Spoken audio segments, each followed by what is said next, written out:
Welcome back to the show, everybody. Check out these headlines we got for you here. Silvergate Bank, $4.3 billion. Whoa! Tether delisting. We're going to get into it. Congress said there's going to be a new day. Well, we're going to hold them to it. Twitter developing coins. We got Charles Gasparino in the news. A serious question, and Jeremy Hogan chimes in. Swift ISO 20022. Bob Way, Matt Hamilton, XRP ledger developers and patent designers, and an incredible thread we all need to know. Somebody roll that beautiful intro.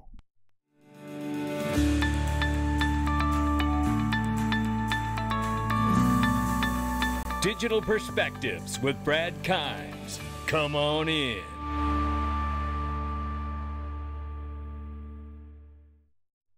Welcome back to the show, everybody. You can follow us on TikTok, YouTube, and Twitter for exclusive content.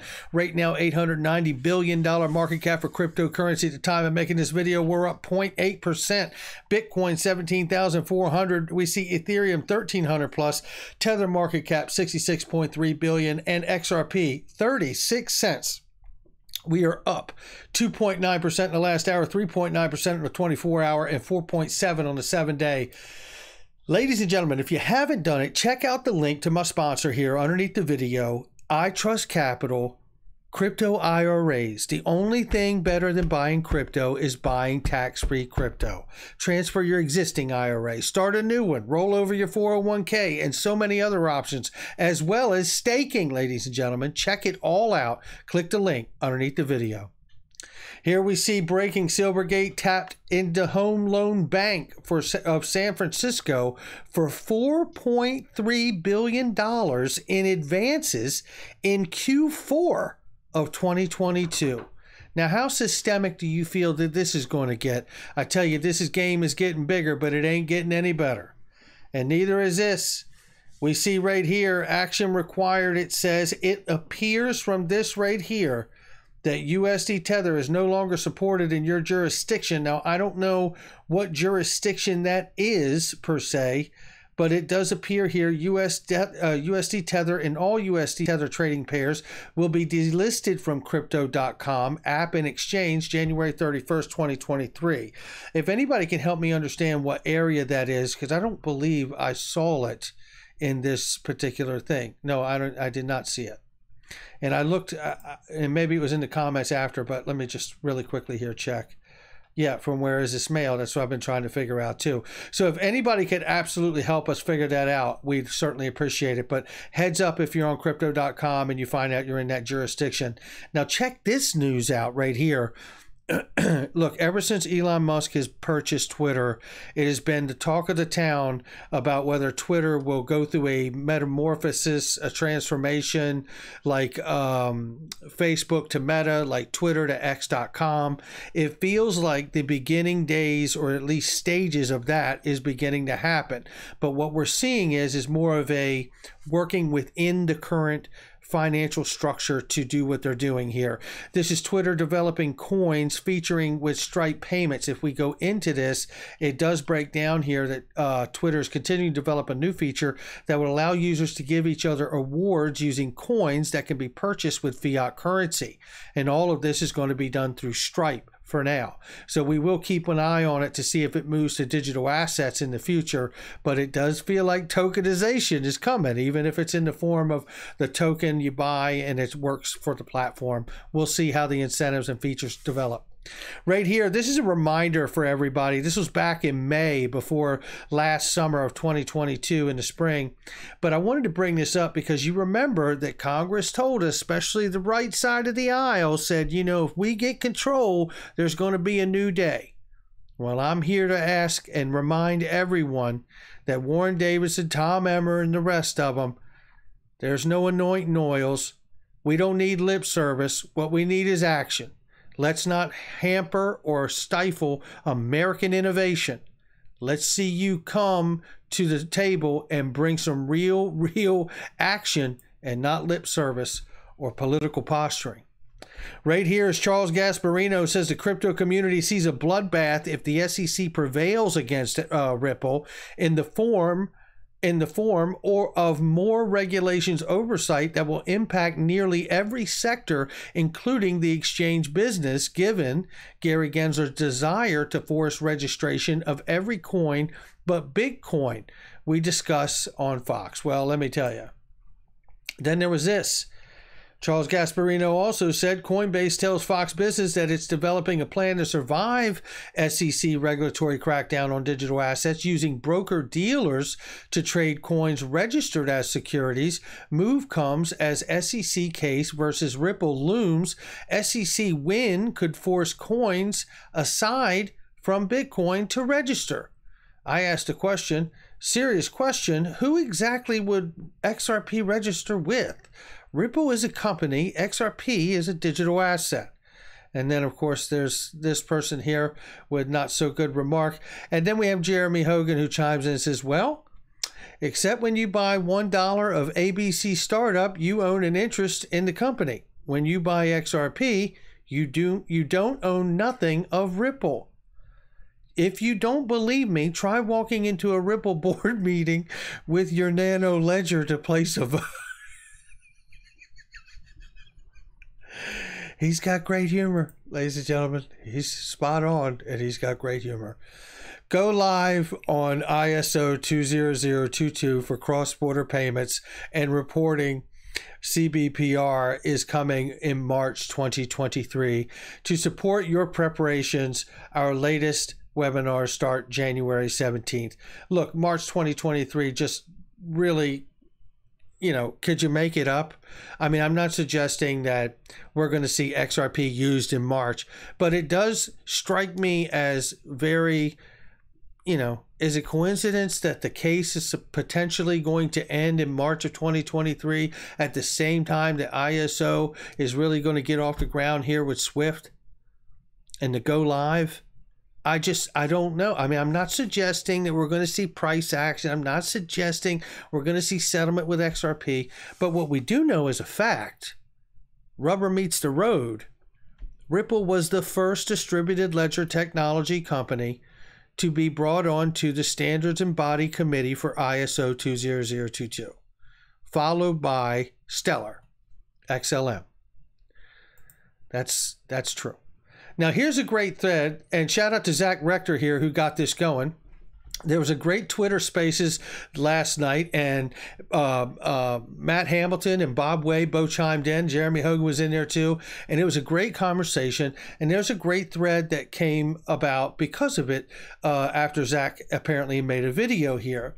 I just wanted to jump in because there were some great points being made, and this conversation really picks up right about here, where Matt Hamilton says, if the U.S. government were to buy all the XRP, because the conversation was based around the Fed buyback proposal. He says here, if the U.S. government were to buy all the XRP, even if that was feasible, then the very act of doing that makes it worthless, as it has no value if no one else can use it, or its use is prescribed by government. Zach says, absolutely, I believe XRP is best slated to solve our currency and debt crisis in the U.S. Doesn't mean I want the Fed to buy back my XRP. As an American, I wish the Fed Treasury would acquire some from Ripple. And Matt says, I'm curious, how does XRP solve our debt crisis? Surely the debt crisis is caused by government people taking on too much debt. I chime in and say Ripple uses pre-allocated option contracts. We don't know how many and to whom. In my opinion, it wouldn't just be the Fed. It would be other countries too. Speculative example, G7, G20 agree to collateralize the CBDCs on the ledger. Now add in Joel Katz, David Schwartz's dream scenario, Black Swan event, and voila, many possibilities. Matt asks, anything to back these claims up? And I said, I'm glad to share what I've learned with you. To be clear, I'm trying to have a rational conversation about the points I made. Here you go. Greg Kidd told us he held 1 billion XRP option as well. Brad Garlinghouse confirmed it on Julia Chatterley's show too. Line 82 of the SEC lawsuit. Let's go through it very quickly here for all of us. New people coming every day, and let's go through the information, because this is real information that has led me to the speculative events that I have come to this day from long ago. But Ripple and R3 absolutely did settle on the fact that there was additionally a separate option contract was created, which Ripple sells was intended as compensation. The option gave R3 the right to buy 5 billion XRP at 0.0085. That's what we need to know. Confirmed that option, that pre-allocated option contract of XRP to R3 absolutely happened. Greg Kidd told us in an interview with Digital Asset Investor that he had a 1 billion XRP option contract. That's what he held, right? So if you really, at the end of the day, we know here, this is Brad Garlinghouse on Julia Chatterley's show, I think it was 2019, admitting that they do option contracts with lockups. Look, I don't think any of this is nefarious. I'm going to explain to you what I think it is in just one second, but take a listen to Brad Garlinghouse. It's quite funny. One of the big questions that I was asked when I was talking to people about XRP, they said, what price do you sell XRP to the financial institutions that you're dealing with here? Do you give them a discount, and is there a lockup? Can you answer those questions? Because this kept coming up. Yeah, sure. So, I mean, let's use MoneyGram as the example. When MoneyGram is moving money from US dollar to Mexican peso, they're buying at market. They're not, there's no special sweetheart deal there. There are times when we work with institutional investors who might say, hey, we want to buy $10 million of XRP, and we would have lockups that would prevent them from dumping. We don't want some other party buying a whole lot of XRP and dumping it on the market. And so we would hypothetically have restrictions about what they could sell and what, how often. And usually those are based upon volume in the market. Yeah, so you might give them it slightly cheaper, but you say to them, hey, you're not allowed to sell it for 6 months, let's say, or a year. Yeah, correct. That's basically correct. There you have it. Confirmed, right? So we know that's confirmed. It is not speculation. It is absolutely confirmed. Now, here we know from the SEC Ripple lawsuit, line 82 confirms also that the SEC believes that Ripple also undertook to achieve its goal of widespread distribution of XRP by exchanging XRP for non-cash consideration, such as labor and market-making services. Now, that's not just saying, hey, I want you, A developer, B developer, C developer, to go build on the XRP ledger. In some cases, absolutely it is. But such as market-making skills and market-making services, that comes down to another category, which we're going to talk about in just one second here. Bob asked me here, and shout out to Bob Way, and shout out to Matt Hamilton. What are you trying to work out, Brad? And I shared with him, Bob, I'm just trying to share with Matt Hamilton, asked me to provide information on pre-allocation. So I shared some of the information I had with him. I think it helps bring the conversation back to a real documented events. And I said, so many people in this community have had so much to offer, whether it be skill set or specialized knowledge. Sometimes it feels less like we're helping each other and more like we're just tearing each other down. I look forward to a healthy collaboration between all of us. I remember your study club you had back in the day. That would be a great way to collaborate and educate one another. I know I speculate in these hills, and so does my audience. But some of what we know isn't speculation, but it leads to it. Bob went on to say here, clearly a lot of what you have posted is real. However, putting it into context requires knowing the dates of each document or statement, not trying to dodge the question at all. It's just that Ripple did a lot of things by trial and error at the beginning, which I totally understood. And I laid out that basically how the events went. Greg Kidd was first with the $1 billion option contract. R3 was next with the $5 billion option contract. Brad Garlinghouse in 2019 or so confirms and admits about the pre-allocation option contracts. And 2020 lawsuit, we know that it's also shown there that they use non-cash agreements for market-making services, which is also known as seigniorage, I believe is how you say it. And we know here that number 5 is the big one for me. All of these facts and understanding lead me to understand that I don't believe Only Greg Kidd and R3 were smart enough to receive option contracts. Now, maybe others do, but I do not. Now, with that being said, that's my speculation.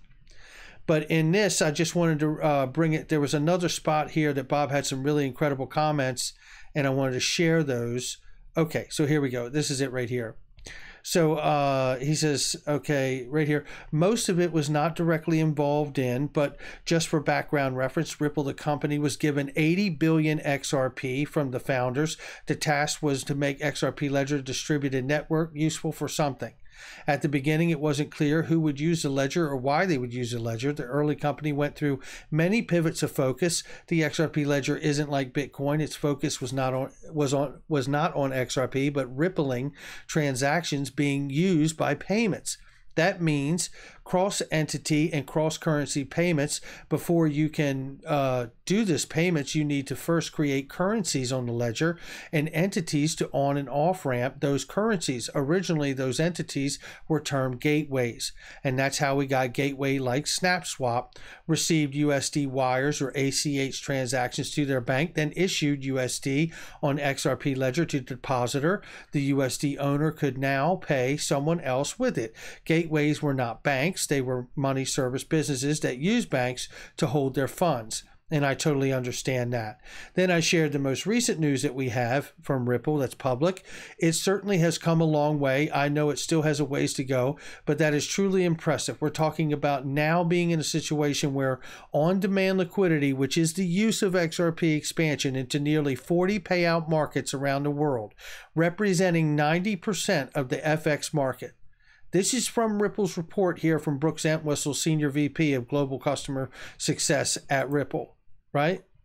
And I still remember, if we go back, it is impressive. And I still remember you and I discussing, Bob, I'm talking to, XRP trying to get into small exotic corridors back in 2019. Again, not to say that the work is done, it isn't, but we have seen leaps and bounds. I remember you and I, Bob, and I also spoke with Miguel Villas about seigniorage, I believe it is, and it says the profit made by a government by issuing currency, especially the difference between the face value of the coins and their production cost. In my opinion, at some point, banks will play too, and it only takes two. When I'm talking about this right here, what I'm really talking about, the fact is coming to the Federal Reserve, it only costs them the paper and the ink to print the money. That's why they can keep printing it. It doesn't really cost them anything, so they'll print it into oblivion before they want to fix anything. But to that point, remember just a month or two ago, Brad Garlinghouse told us in a Twitter space that they keep XRP as $0 balance on their books, right? It has zero on their books. That's the value of it. And then they sell it for a price, but it is $0 on their books. Now that's very important because it literally cost them zero to make it, right? I mean, it didn't. It obviously time, energy, effort, and all of this, wages, but you get the point. It is under their possession and escrow, but think about just the Ripple that they have. The escrow is obviously locked up. But if you think about that, it really looks like to me what we see with pre-allocated option contracts is healthy monetary policy of seigniorage, of dealing with entities like market makers who can actually bring the utility and liquidity to the system. This is how you incentivize them. You incentivize them by issuing a currency to them, because you can absorb the difference between the production cost and its current face value of 36 cents. That's how I see it today. Look, that's going to do it for me. Make sure you hit the like and subscribe. If nothing else, I hope that we're able to keep a civil discourse or civil conversation here where we can continue to talk and collaborate and work in a collaborative manner instead of an attacking manner with one another to get the clarity that we're all looking for. I don't think there's really much difference between the way a lot of us think.